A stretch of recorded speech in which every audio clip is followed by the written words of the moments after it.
Hi everybody, welcome to Stashblaster Quilts. My name is Maria and I'm here to help you make more quilts in less time with less stress.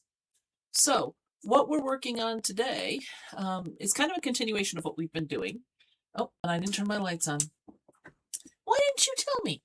Anyway, if this is your first time here, you have to understand this is something I forget all the time. I get so wrapped up in what I'm doing, I forget to turn the lights on. Anyway, welcome. So today we're going to talk about mostly the wedding quilt that I'm working on. Well, it's really the temperature quilt for the first year of my son's marriage. So we're going to talk about that, where it is, what I'm doing. I'm going to show you how I'm going to start laying out the pattern. Then we'll just do some chit-chatting as well. I'll tell you some things that I did like the last couple of weeks since I've been on. But that's it. Today's going to be a nice, calm, simple day. However, it wasn't calm for me a little bit ago because I was trying to get some things up on my wall that I haven't had a chance to do yet. So that's the first thing we're going to do. So we are going to be working on the orphan blocks. I have not forgotten.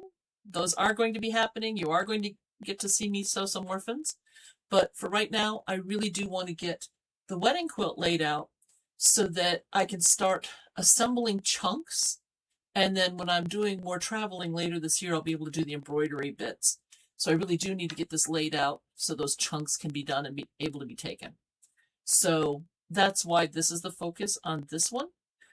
But overall, I am going to be sewing the charity quilts with you as well based on the orphan blocks. Okay, so what I've been doing, I did sew quite a few more of the roofs for the houses that are the temperature areas of this quilt. So let me switch cameras.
Judy, if I switch back to camera 1, can you hear me?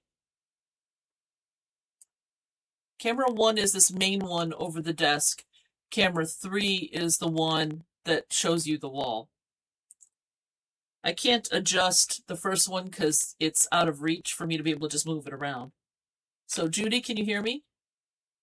Okay, I'm going to go back to camera 3 and test again.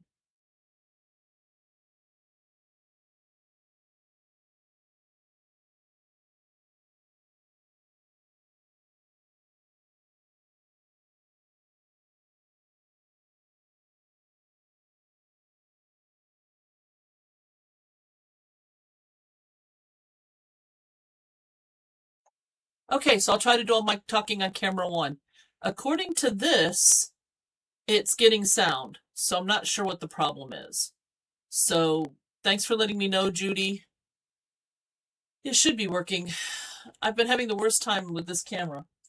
And the worst thing is, I have replacement cameras, but since they're the same brand, it doesn't recognize them in different spots, which means I can't switch between them, and I don't know why that is either.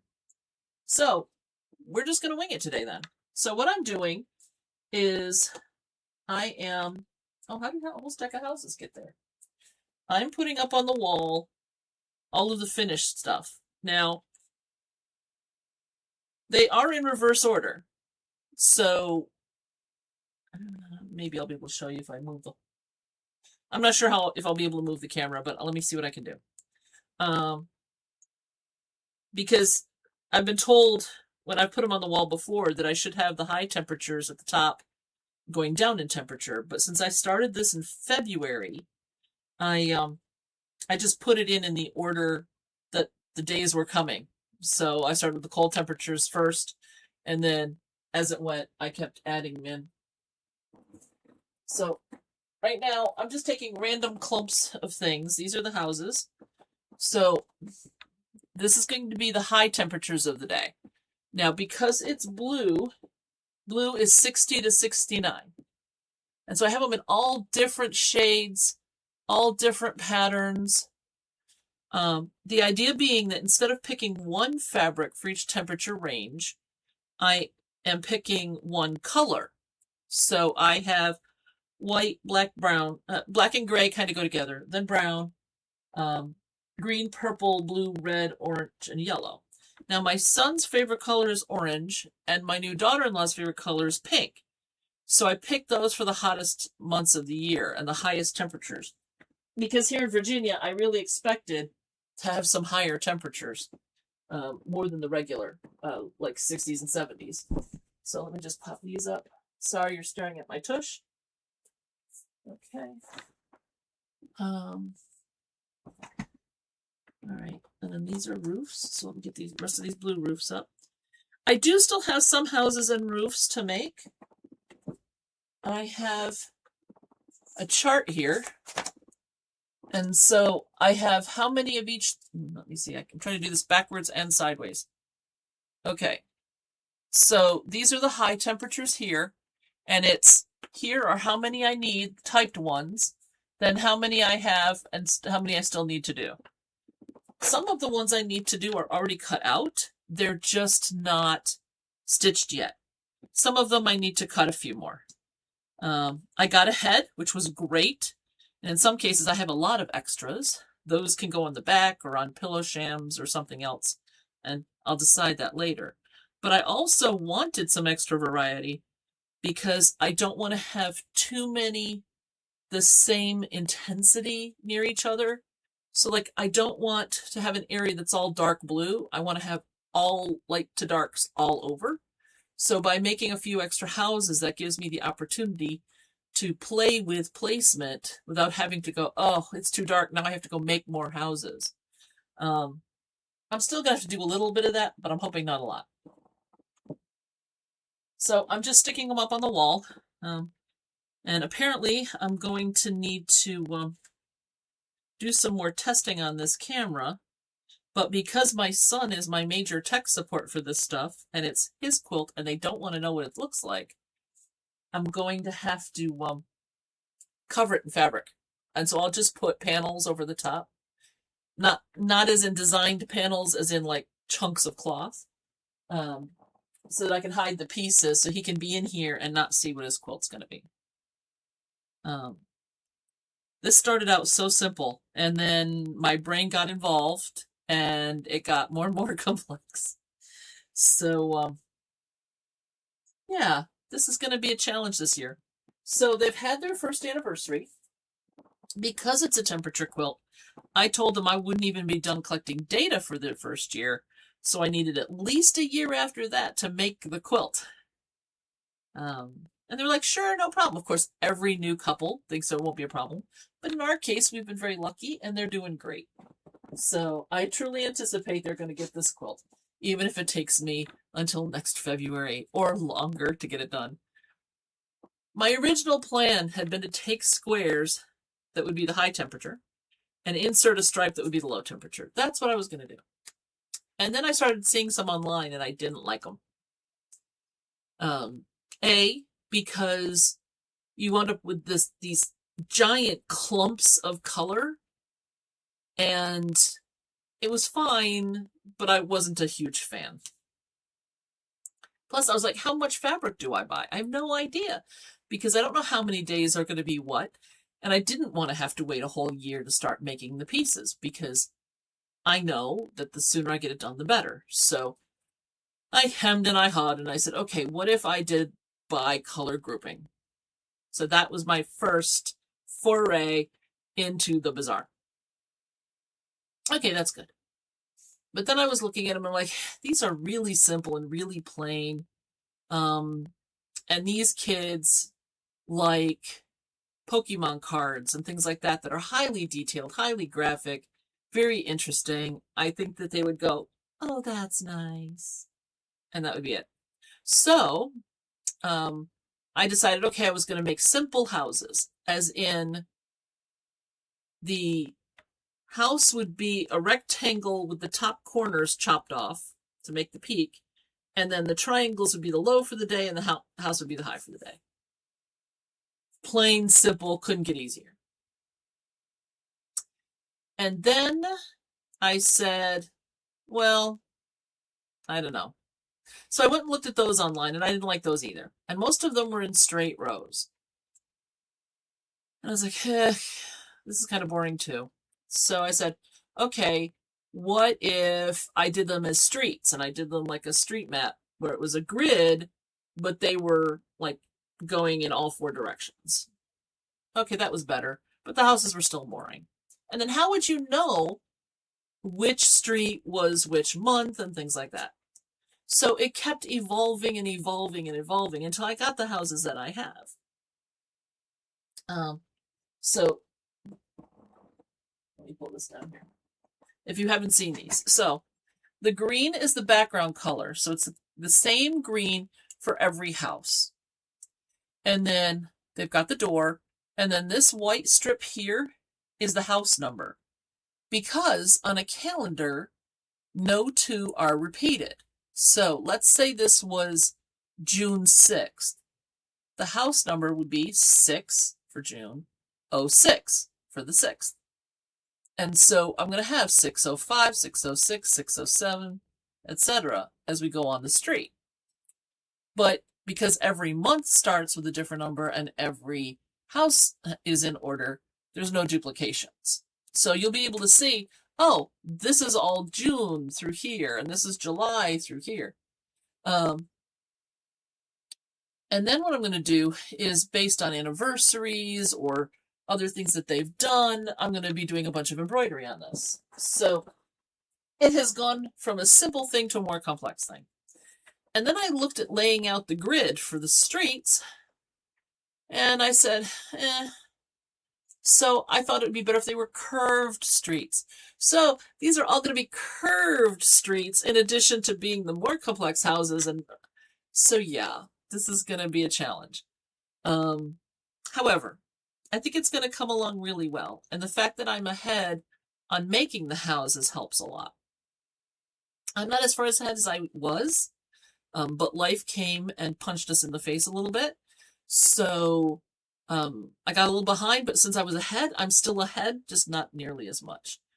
So I want to go ahead and get going on this. But I thought you might like to see how I'm going to do this layout. I'm not going to finish the layout tonight by any stretch.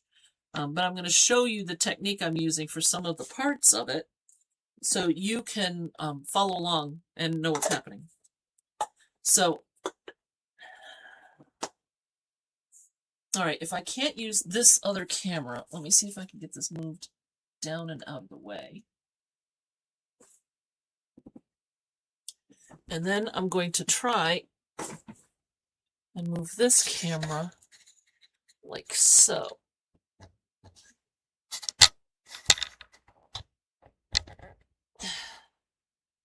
Yeah, that's not great.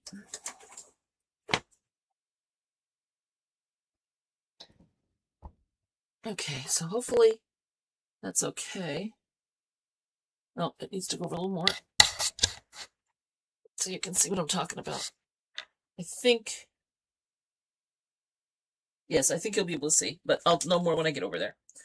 Okay, so this piece of paper is my pattern. No, you still can't see enough. Hold on. Let's see if I can adjust it from back here a little better. I'll move my monitor so I can see what the camera's seeing.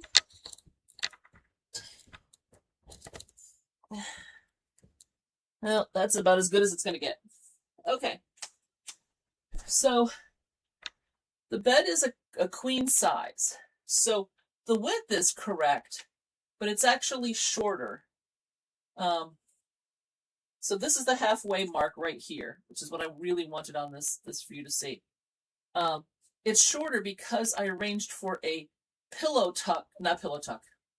I'm going to be putting a border around this, and the border will be under the pillows at the top. So I cut this down by 12 inches to allow for the pillows. I understand some pillows are bigger and it might be deeper, but 12 is a decent number. So let me come over here. I need to grab something real quick. Sorry. I thought I had something with me, but I didn't.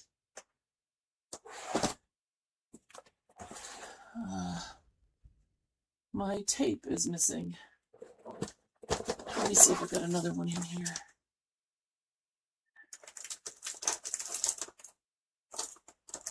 I am having the worst luck with stuff today. That's okay. That's okay. We'll make this work. I'm going to use a name label as tape. I know, it's weirdness, but if this is your first time here, get used to it. Weird happens a lot on this channel. Okay. All right, so what I want to do is put a castle right in the middle of this. And that's going to represent two dates. That's going to be the wedding day, and it's going to be the anniversary date. So those will be the only 2 days that don't have an individual house. Okay, so this is what I'm going to do. I made this ring. Okay, it's 6 inches on the inside diameter and 8 inches on the outside. I haven't decided if the castle is going to be 6 or 8 inches yet. So I just made this ring, and then I just used pencil to kind of put a border on it to make it easier to see. So what I'm going to do is, this is the middle I cut out of the ring. So I am going to peel this label off its backing. I cut the label into strips just so I can use them like tape. So here's one. And here's one. Now I did fold this into quarters. I know, there's 12 months. I could have folded them into thirds or sixths, but that would have been more confusing. So I didn't want to. Okay, so right here is my center. So I'm going to take this piece I cut out and line it up right on that center, like so.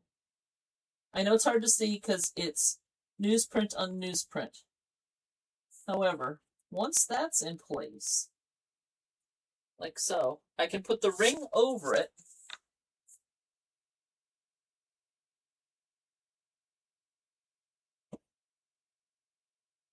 Like so. And tape it down. Wow, that's really bright, isn't it?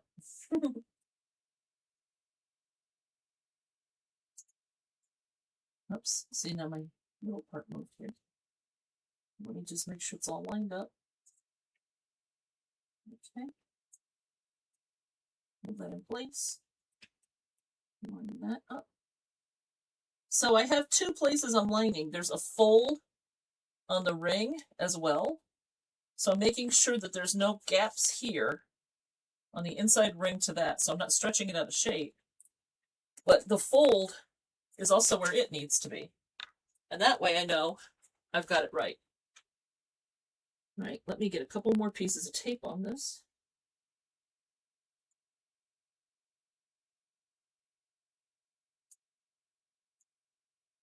Well, like I said, it's not tape, it's a name label.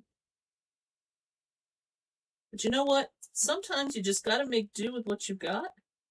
And if you can be flexible, that is all to the good. Okay, that's that. And that's that. So now, when I go to lay out my streets, I know where my castle's going to be. And I can just go off from there.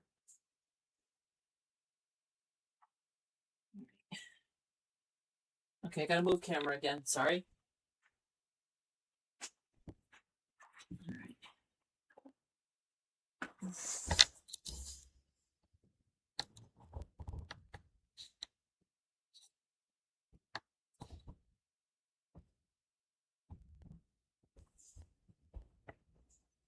I'm hoping this isn't too far off once I get back over there.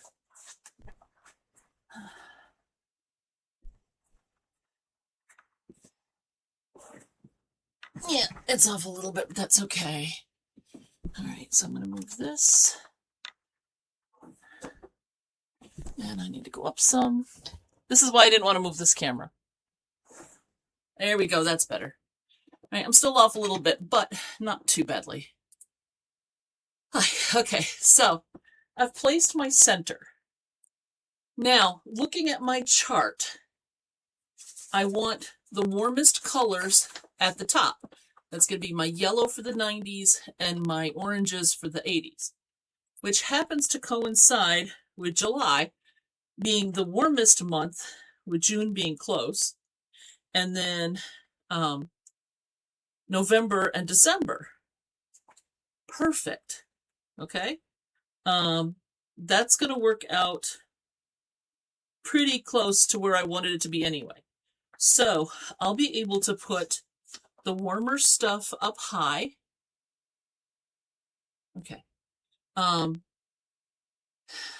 haven't decided yet whether I'm going to have every wedge come all the way down to the castle.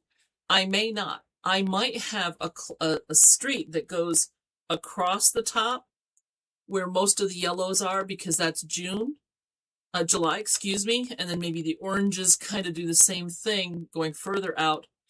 That's why I need to test it first. So this is how I'm going to do it. These houses will finish at 2 inches square. These Post-it notes are 2-inch squares. So what I'm going to be able to do is put the Post-it notes on the wall, on the pattern, until I figure out where do houses fit with roads in place, right? And where do I need different roads? Maybe it's too tight. Maybe I need to open things up. And by doing this in quarters, if 3 months don't fit in the quarter, then I know I need to do something different. Okay? So it gives me some playing room. I can do a quarter at the time and say, oh yeah, everything fit and I got extra room. Or, holy moly, this is really tight. So I can lay out all the houses first, just as generic houses. Then I can worry about which are for which months exactly, and how do I want the months to flow based on color, etc. So I hope this is making sense. When the Post-it notes come down, then I have, oh shoot, because Post-it notes tend to fall off after a period of time, I have made these little paper houses with all the detail, right? So I can make sure which way I want the doors to face, right? Because I could have houses that are back to back that are on different streets, and I can write the house number on them. You're going to use color coordinated Post-it notes. I don't have that many different colors of Post-it notes in the 2 inches. I did think about it, but I will be laying them out sort of by month, so I can see like wedges of color and decide if that's how I want to do it. But once I've got those things figured out, I can use these paper ones. I could even put, you know, a scribble of pencil of different colors on it and lay that out. But after I've decided, okay, this is where July is going to go, let's say it is a wedge, right? Then I can take my actual pieces and pin them through the pattern and through these houses until I get them in the place I want, and then write the house number on the house, which makes life a little bit better. And because that's just inked in. Later on, if I have tons of time, which I doubt I'm going to have, I can always go back and embroider those on, but I'm just permanent inking them at this point. So once that's done, then I can cut the pieces of pattern apart and start actually assembling using the pattern as a paper piecing pattern to put the houses into place. So I'm hoping that this is all making sense to everybody. I know it's a little weird and a little confusing, but it should work fairly easily. The thing is that because the roads are all curved, I don't want to do seriously tight curves because that's going to make it really difficult. But it means that instead of putting straight strips between every house, I'm going to have a lot of wedges. So some wedges are going to go this way to the street and some are going to go this way to the street. So I need to get that all figured out. And the easiest way to do it is to paper piece it. So I'm going to have to create my own paper piecing pattern out of this piece of paper, which will be my my template and my pattern. So I could, and I still may, I haven't completely decided on this yet, I may trace the streets and then transfer over the houses or duplicate the houses so that my whole pattern still stays whole, and then I can put the chunks up on top of it to make sure everything is going where it's supposed to go and I haven't messed up a number or something. But as of right now, that's not the plan. Could happen though. So I'm going to paper piece to put the houses into the wedges. What am I going to do with the roads? Some of the roads will get pieced in. Some of the roads may wind up being appliqued down. I was originally planning on doing applique, but I'm not sure that that's going to work with the way my hands are right now. But it would sure hide a multitude of sin. Because with the applique, if something's not quite perfect, you can move it just that little scooch to make it go more smoothly, or to make sure you catch all of that house, kind of a thing. So I'm not really sure which way I'm going to go yet. It will probably be a combination. I am likely to stitch down half and then applique the other side just to keep it smooth, but I haven't decided for sure yet. Something else I'm going to do that's different than my average type quilt is, because this center is going to be very highly densely quilted, I'm going to be going around each and every one of those little houses, and each street is a way of making it a continuous quilting. But that means it's going to have a lot of quilting. My outer border is not. So what I didn't want to do is densely quilt the middle and then not densely quilt the border, such that I wound up with a ripple, because you would wind up with a ripple that way. I have considered just densely quilting everything. I truly have, but I want to put Pokemon on the border, and I don't know if I densely quilted around the Pokemon, if they would show as much. So I'm still thinking on that. I may change my mind, but the nicer thing is too, though, that this is already a pretty big piece to be quilting, either on my machine, or I'm hoping that one of my quilting buddies will loan me time on their sit-down machine so that I can get it quilted. If they do, that'll be amazing. At least for the middle. I could always do the outer portions on my domestic, but the middle is going to be tough. So I'm hoping that I have somebody volunteer that for me. But regardless, one way or another, I'm going to get it done. But that's a lot of quilting. So if I can quilt and trim so that it's fitting the top of the mattress the way I want it to, which is why I added 2 inches to the width and the height, because that quilting is going to suck up some of that material into the central piece, and I didn't want to have a big open section on the sides. Anyway, I'll be able to trim it and make it all nice and square, then add that outer border with some batting. I'm just planning when I trim it to pull back the batting if possible, or I may just add another piece of batting. It may just have it on there. And then add that on, and then I'll be able to more lightly quilt that. So at this point, I'm still debating exactly how I'm going to do it, but I have a feeling that I'm going to do it that way.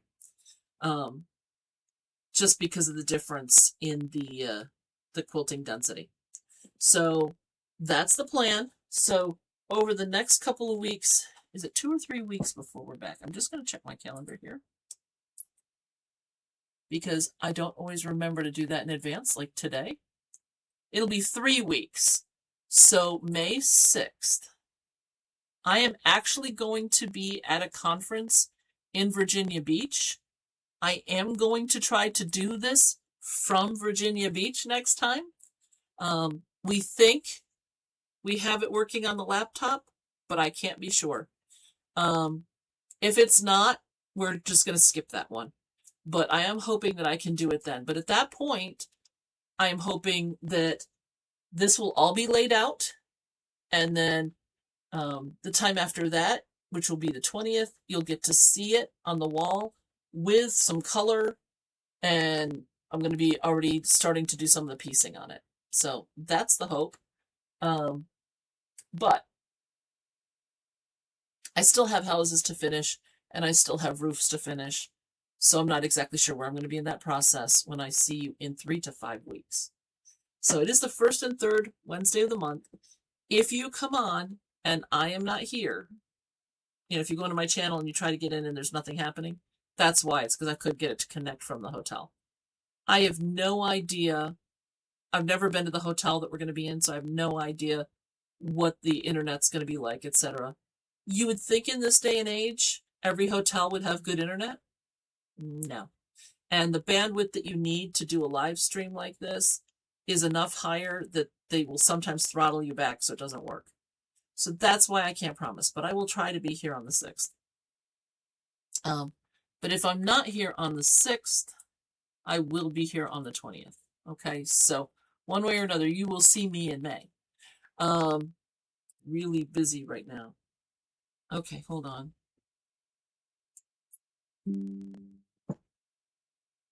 Okay, I don't know what just happened to you guys.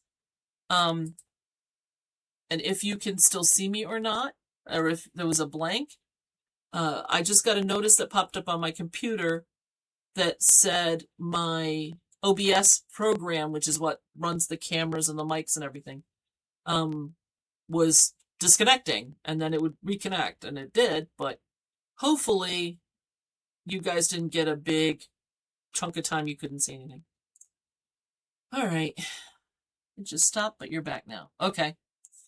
All right. Thanks, Judy. Yeah, I don't know why I did that. No idea. But that's kind of how life goes these days. So, that's what's going on with all this. It's just finishing up. Once I have the house colors where I want them, then I will easily be able to add the roofs to them, because even though they were done separately, they'll just get stitched. So if it's an orange house that needs a purple roof, it'll get a purple roof. And I'll just pick a purple that goes good with that orange.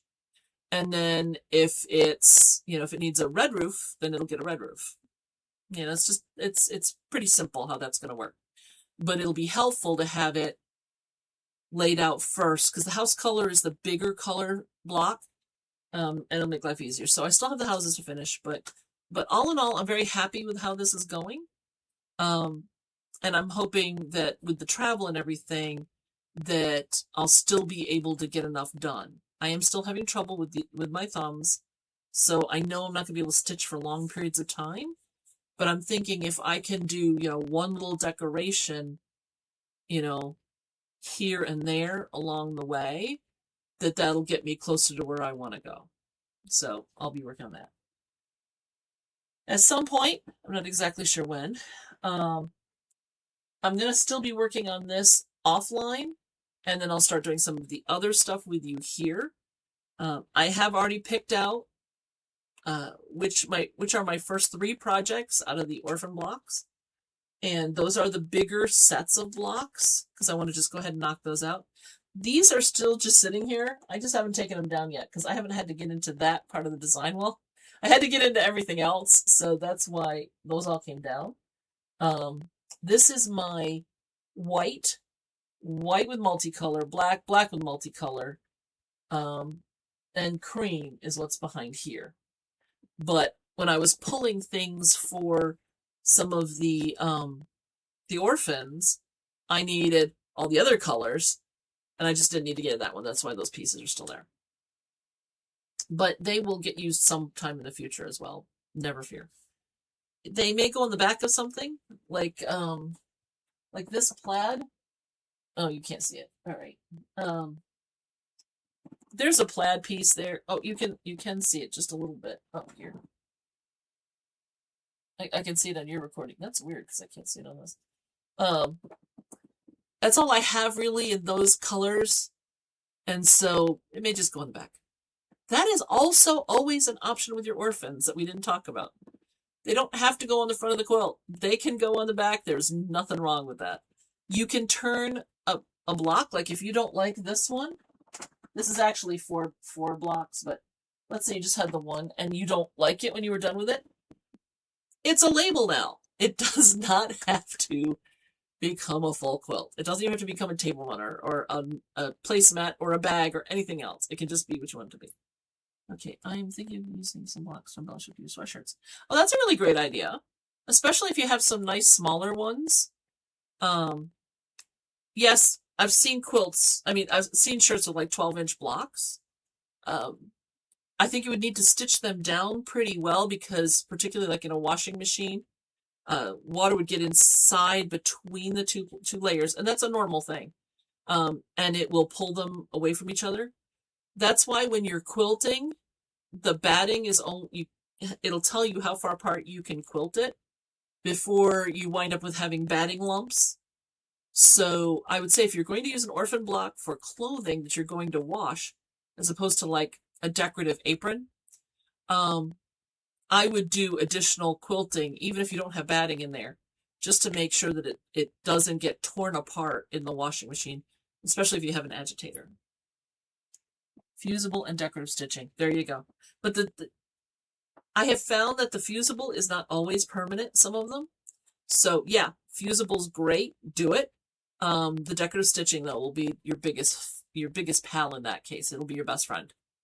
I don't do a lot of clothing. I've just seen a lot, and people bring them to classes. So people have asked me to help them troubleshoot their problems with them, and those are some things that I've found. Speaking of classes, I did do a class last night. What was last night, wasn't it? I'll tell you, I am so tired these days. I'm just going to double check here because I may be losing what little brain cells I have. I can't remember if it was last night or Monday night. It was Monday night. See, I told you I can't tell anything these days. And I did it for the Arlington Quilters Unlimited. So I belong to this big guild called Quilters Unlimited. And then we have all of these little chapters. So I was in Arlington. Hopefully it's... Okay, it looks like we're back. So Arlington, it was a great group of gals. We had a good time. At least I had a good time. That was another evening guild. So some of the guilds meet in the evening and some meet during the day. And so it's kind of fun to have some variety there. But I did my sewing room organization class. Now I'm going to be, I think it's in October, going to be working in a different QU chapter, doing a workshop. So it's kind of fun that I belong to 2 chapters, but I still get to go and visit all the other chapters and do some stuff with them. It's kind of interesting because a lot of us have multiple chapters. So even though I was in Arlington, several of the Springfield group that I belonged to were there, and they belong there as well. So that was kind of fun. It wasn't a completely cold audience. this year I'm going to be the chapter president for Springfield. So that's going to take up a bunch of my time, and I've been starting to get emails about it. To semi sort of slowly intro me to my new job. But I have more questions than answers right now. So it's like I got this one document, and now I have like a list of 15 questions that I need to ask the president about. It's like, okay, what does this mean and how does this work? So she may be sorry that she said that I could have the job and that I should take it. Because it's going to be a hard transition potentially for her. But I like to know what I'm doing so that I don't look like any more of an idiot than I have to. You guys get to see me completely flub everything up. Because this is unscripted, this is unrehearsed, and there's no editing. So you get to watch me make horrible, stupid, dumb, twisted, what were you thinking kinds of mistakes. But I don't like to do that in front of a group. So we'll see what happens. But all in all, I am pleased with this quilt. And once I'm getting to the embroidery phase, at least, that'll be more that I'll be doing offline. But just like if you go back in time, you can see my underwater quilt. And you guys got to watch as each row got done. And then those got made. And then when they got sewn together into rows, then they were sewed into chunks until it was done. And then you got to see the quilting. And so you got to watch the whole process. So that's what's going to happen here with this as well. So as I get chunks done, they're going to go on the wall. And so you're going to get to be able to see them. So hopefully you will enjoy that. But this is supposed to just be a calm, relaxing, having a good time, just sharing with each other kind of thing. And I don't know why OBS keeps cutting out. So what I'm going to have to do tonight, as soon as this is off, is hang those pieces of fabric across, and then call my son, and he's working right now, but leave him a text message saying, we have another problem. Because not only is OBS crashing, but this one camera that isn't having sound. Even though it tells me it has sound. So, I don't know. Anyway, so for the rest of the day today, I was just planning on sewing more roofs. So you're welcome to join me for that. So I have my machine here.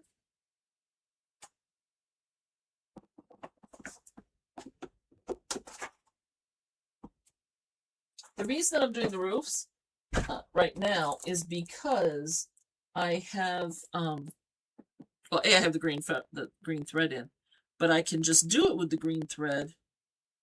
Well, these never got sewn. I mean, never got marked. All right. I will mark. Okay, so these triangular pieces, these squares, get added to the rectangles. I stitch on the line that goes corner to corner, and then I trim off the excess, and then I press it. That's how I make those roof shapes. These ones didn't get marked. These ones are marked, though, so I'll still be able to sew, but it means I have to go in and mark somewhere. I think I stopped because I wasn't sure how many I was going to need to finish the job, and I didn't want to have a ton of green squares that I had no use for. I think that was kind of what was in my mind. All right. So, I think I'll start with these guys. All right. My normal plan would be to use camera 3, aim it at the machine so you can watch. But if I do that, I won't have sound. So if anybody leaves me a message or anything, I won't be able to respond. So unfortunately, that means that you're kind of stuck looking at my face while I'm sewing. I'm sorry about that. If you want to go, I certainly understand that. But if you have stuck it out and you'd like to continue to watch these crazy shenanigans and see how many hundreds of mistakes I can make during this whole giant quilt process, you are welcome to stay. You're also welcome to like and subscribe. I do start the taping about 15 minutes in advance, so that you can go ahead and grab a soda, get through the ladies' room or men's room, etc., and get relaxed before we actually get started. But because I find it annoying if I want to watch a live stream, if they don't start it until right when it's supposed to start and they start talking. Because if I forgot, then I'm like running and I've already missed the first 5 minutes. So this way you have some warning. It's not great for the algorithm, but I don't care. If you don't know me, you'll find that that is often the case. I do things my way, even if it's not the way that the quilt police would like. And I don't know what I just did here. So I have a pair of tweezers here, and I'm going to try to figure it out. Because I have a weird loop. Yeah, I'm just going to go ahead. I'm going to cut this and start again. All right. Luckily, I was early enough, I can just pull the thread out. I don't have to unpick it. Oops, except that that's where I wanted to stay on. Let's stay on. All right.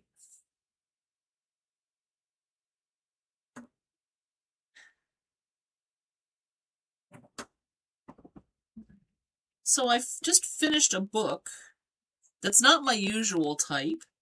I'm a science fiction fantasy gal, but I just finished a book on motivational interviewing, which was actually quite interesting. And so that is something I'm going to start trying to do with some of my clients. And the idea is that it helps you work with the client to figure out what they want to do in terms of any sort of change that they want to make, and help them determine and figure out for themselves how to make that change. And so I was telling you that I just took this virtual organizing class, and that was one of the things that we talked about, but there was no structure around it. So I was sitting here going, I think that this might work really, really well. And the reason I'm telling you this is because I have so many people tell me, you know, I'm 55, I'm 60, I'm 80, and I can't learn anything anymore. Yeah, you can. There's always something to learn. Even if it's just a tweak to something you're already doing, you can keep working on stuff. I am never going to be a world-renowned speaker or quilter or organizer or anything. Okay, I have a reputation. That's a good one.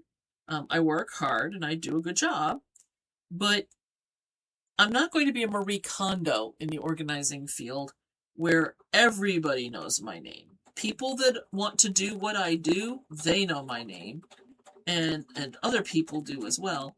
But I'm not Tony Robbins, you know, one of those people that just everybody's heard of.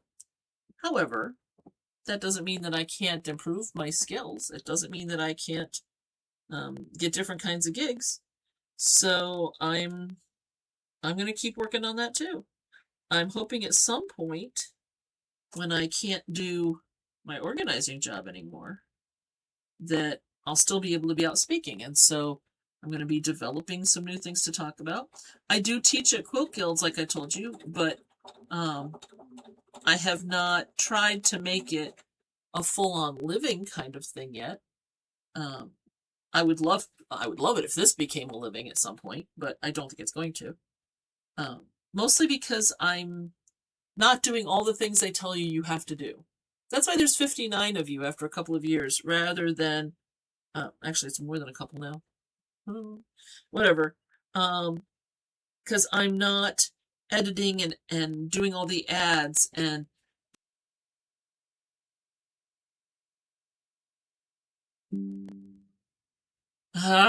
it did it again, I know, I'm sorry. So I don't want to just be the latest fad.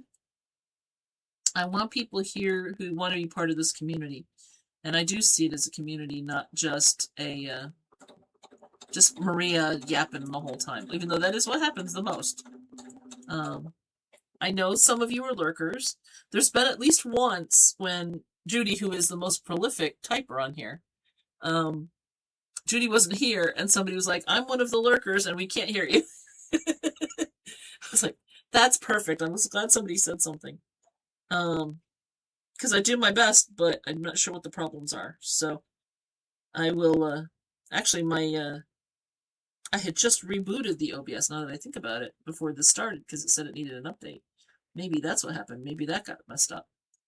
So I will, like I said, I'll make my son take a look at it at some point. But I'll have to cover his quilt first. I told him he's not allowed to watch the if he doesn't want to know what he's getting, he and his bride, they're not allowed to watch the channel. So, because I warned him I'm going to be talking about it a lot. And I've been talking about it for over a year now. So if they know, they're cheating. But I think they're going to like it when it's done. But there's a lot of time in this thing already. So if they don't, I hope that at least they don't let me know by either saying or how they say something. Because this is going to kill me if they hate it. Because this is going to be hundreds and hundreds, if not thousands and thousands of hours worth of work by the time it's done. Of course, if they don't like it, then I can set it off to be judged for shows and things. I am still collecting names for the streets.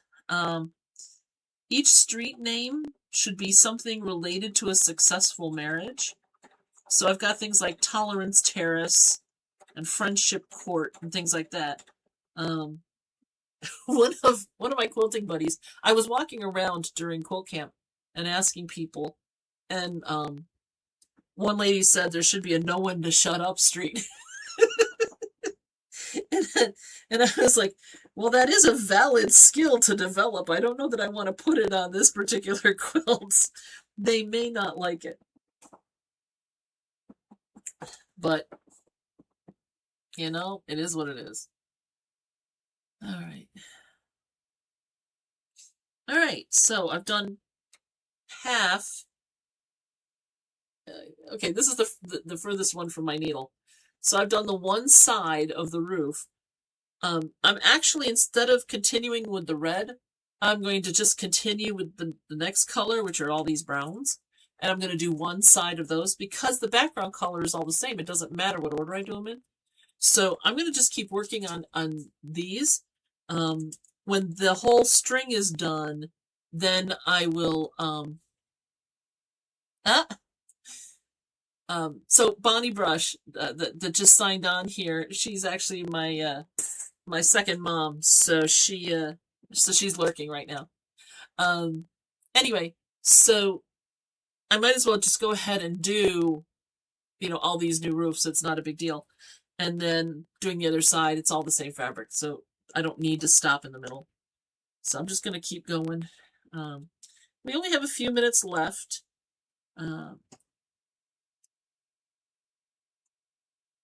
So I'm going to be speaking in Virginia Beach on the 6th, like I said.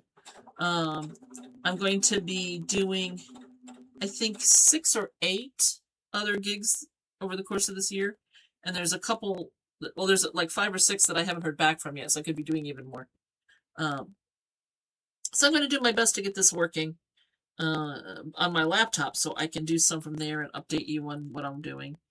But we have issues, as you can tell. So I really wish you could see the needle instead of my face. I feel really weird doing this like this right now. But I will do my best to get this fixed, which might mean that you'll get some alerts that I'm on. That'll be labeled like testing or something. So just so you're aware, if it's in the middle of a day, during the week or on the weekend, it's not the live stream. So don't be surprised if it's on for like 2 minutes and then it's gone. Because we got to figure out what this is. I got to figure out why the program that actually turns this into a live stream keeps kicking off and coming back on, and why I've got no sound on this other camera. So we've got to get that figured. But once that's done, then hopefully I'll be able to go a couple of sessions without more problems. I do have a hate-hate relationship with tech, though, so we'll see. And I was mentioning, like, subscribe, hit the bell. I'm starting the 15 minutes early. I always do stop at least the recording and the live stream on time, as best as I can, if not early, if there's nothing to do. Because I do want to honor your time. So if you're on from 7 to 8, and then you want to do something else, you're not going to miss anything super huge, because you'll be able to switch over right at 8. So I'm just going to keep puttering with this, and I hope that you are all having a great week. Our temperatures here have gone from 30 to 90 on a daily basis. So it was 90 yesterday, and it was 45 the day before. So at this point, I don't even worry about what the forecast says, because I don't know about where you live, because I know some of you are scattered hither and thither. They're almost never getting it right these days just because it's so volatile. And so I'm checking that morning for how should I dress for going out the door. It's just been one of those things. Last March, there were 2, and I know this because of this quilt. We had 2 days in the 80s, which were serious outliers. So I guess it's not just this year, but it sure feels like this year. Anyway, it's a couple minutes early, but I'm going to let y'all go. I will see you either on the 6th or the 6th and the 20th, depending on if I can get the live stream to work on the laptop. But I hope you are all having a wonderful time. April showers, May flowers, the whole 9 yards. I hope spring has finally come where you are, or fall for those of you in the southern hemisphere. And I hope you get outside and actually see some nice weather, experience some nature. I'm not an outdoors kind of girl, but even I like going out every once in a while and just looking at the trees and that kind of stuff, see the flowers poking up. So have a calm, relaxing couple of weeks, 3 weeks or so before you see me again, and take some time, do some sewing, set aside some time for yourself, and I will see you as soon as I can see you. All right? Thanks a bunch. Have a good one. Bye-bye.